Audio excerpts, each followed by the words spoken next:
Yes, murakaza neza ku Butare Media. Nkuko bisanzwe rero ni imwe YouTube channel imwe idahwema kubagezaho amakuru ndetse n'ubufasha butandukanye ku kintu kijyanye n'ikoranabuhanga. Uyu munsi niba ari ubwa mbere ugeze ku Butare Media, turagushimira cyane kandi tuguhaye ikaze.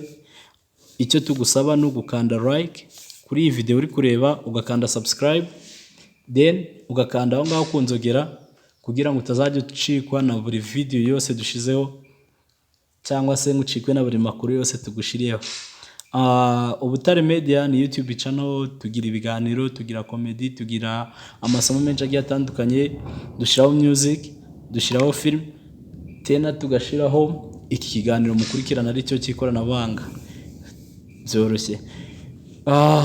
Uyu munsi reka twihute tuganire ku kintu bita 4G network.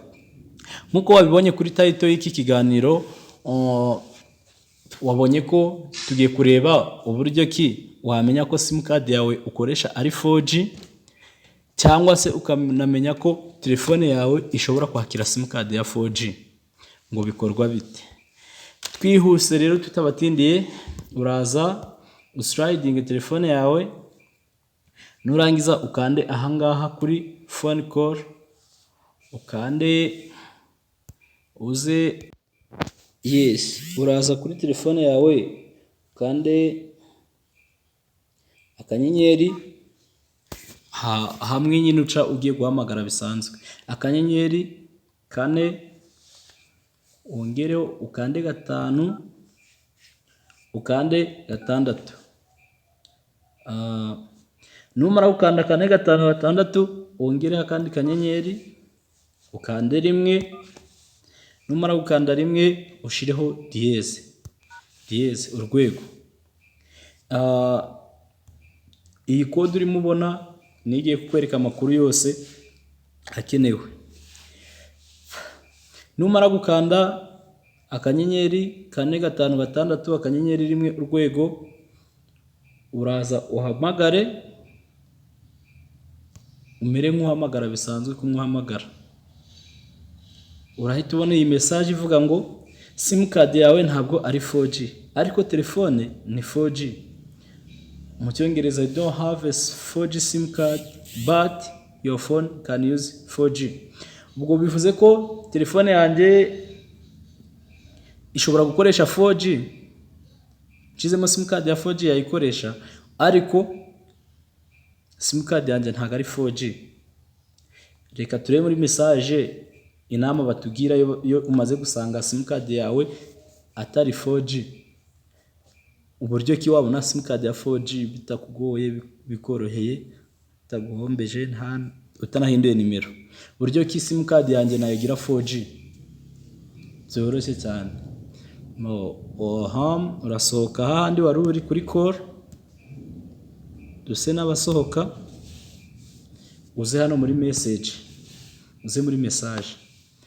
Ukimara gukanda ya code, bakimara kudusubiza kuriya, hari message yitiza inbox muri message zawe zisanzwe, ukaza ukayifungura. Urabona ko ni message MTN iduhaye, je nyifungure. uze ufungure iki message yawe. Urabona ko telefone yawe ifite ubushobozi bwo gukoresha 4G, ariko sim card yawe ntabwo ifite, sim card yanjye yawe ntabwo ifite. Bivuze ko sim card yanjye ntabwo ari 4G. Nawe sim card yawe niba gusubiza gutya ntabwo izaba ari 4G. Iyi nama batugira rero, ugana ku ishami rya MTN rikwegereye, maze ukoreshe sim swap, baguswapire 4G, ufate sim card yawe ya kera ya old, bayiswape bayiguhereze iri 4G, kandi bikorwa ku buntu. Rero ubutumwa busangize n'abandi bagenzi bawe. Nkuko ubibonye ni ingirakamaro. 4G niyo internet yihuta kandi igezweho. Niba utayikoresha urumva ko wahombye, uri mu gihombo. Reka mbisubiremo twihute ku muntu utabibonye neza udashaka gusubiza inyuma. Kanda akanyenyeri 4 5 6 akanyenyeri rimwe urwego yes uhamagare, then bagusubize ko simcard yawe ntabwo ari 4G ariko telefone ni 4G. Telefone yanjye ishobora gukoresha 4G but simcard yo ntabwo ari 4G. Urabona ko message itiza ikugira ya nama yo gukoresha iki, kwegera ishami rya MTN rikwegereye ugakoresha sim swap, ukabasaba gushaka gukoresha simcard ya 4G, ubundi ibintu bikaba sawa. Reka nkubwire ngo ikiganiro cy'uyu munsi nahangaha tukigarukirije, ngusaba nyaboneka niba waramaze gukanda subscribe, ukaba waramaze gukanda ngaho kunzogera, ukaba video zose uzibonera ku gihe, wituma aya mahirwe acika mugenzi wawe, musharing